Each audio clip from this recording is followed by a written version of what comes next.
Hi, today we will take a look at simultaneous equilibrium and we will try and see how to solve a problem based on simultaneous equilibrium.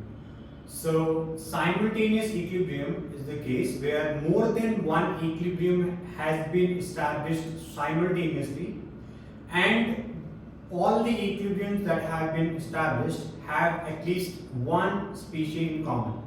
For example, written down a question, and if we take an example of that, there are two equilibriums that have been established simultaneously and there is one species that is common. So this is the case of simultaneous equilibrium.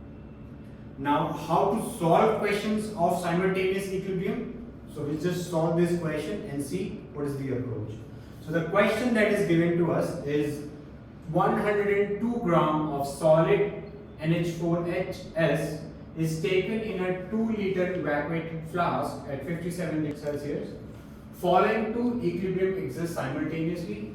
NH4HS dissociates into ammonia and H2S, and ammonia dissociates into nitrogen and hydrogen. Now, 1 mole of solid decomposes to maintain both equilibrium. At equilibrium, 0.75 mole of H2 is found. Find Kc for both reactions. Okay, so 102 gram of NH4HS is given to us. You can calculate the molar mass. Molar mass will turn out to be 51. So mole of NH4HS is given weight by molecular weight. So 102 gram by 51. This is 2 moles. This is initially. So at T is equal to 0. This is 2 mole. And this will be 0 and this will be 0. Now when the equilibrium is established, 1 mole of solid decomposes. So this will be 2 minus 1. Now this is the balanced chemical equation. So by stoichiometry I can say that this is, if 1 mole is dissociated, then 1 mole of ammonia will be formed and 1 mole of H2S will be formed. Now for the second equilibrium, this is 1, but when the equilibrium is established, some of ammonia has to be dissociated. For this second equilibrium to be established, let us assume that the amount of ammonia dissociated in moles is X. So at equilibrium, this will be 1 minus X. This will be, again by stoichiometry, this will be X by 2 and this will be 3X by 2 in moles.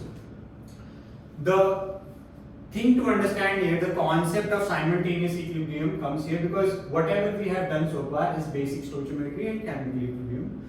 Now the thing is, if this species is common in both equilibrium, the concentration will also be same. So if ammonia is 1 minus X here, it will also be 1 minus X.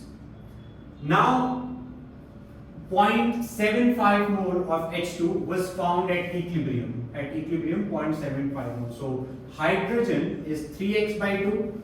So 3x by 2 is equal to 0.75. So 3x by 2 is equal to 3 by 4. This will get cancelled. X is 2 by 4. So x is half. So if x is half, this is 3 by 4, this is 1 by 4, and this is 1 minus half, this is half.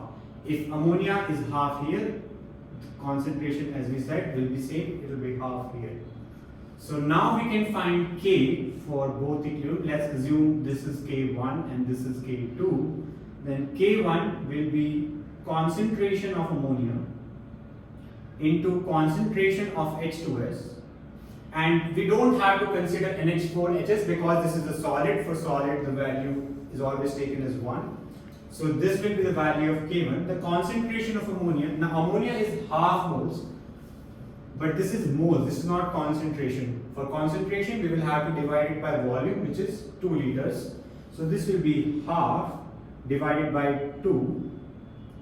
So multiplied by 1 by 2. Similarly, H2S will be 1 is the mole divided by 2 for volume, so multiplied by 1 by 2. So this is 1 by 4 into 1 by 2, so this is 1 by 8 K bond.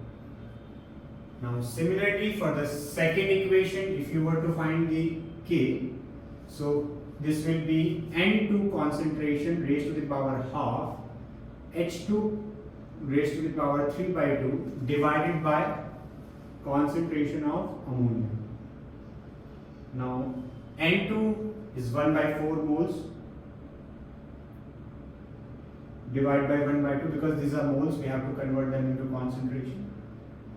For H2 it will be 3 by 4 into 1 by 2, and this is raised to the power 1 by 2, this is raised to the power 3 by 2, and ammonia is again half into half raised to the power 1. So this is 1 by 8 raised to the power half, 3 raised to the power 3 by 2 upon 8 raised to the power 16 raised to the power 3 by 2 divided by 1 by 4. If you simplify this, this will turn out to be 3 raised to the power 3 by 2 divided by 16.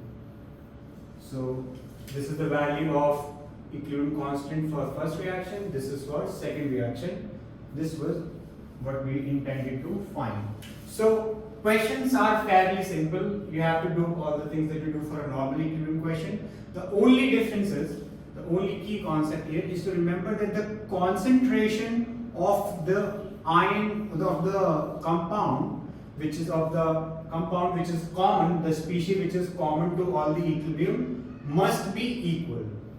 So if you are changing the concentration of common species in one equilibrium, you must do the same in the other equilibrium as well. And from there on, you can just solve them simply.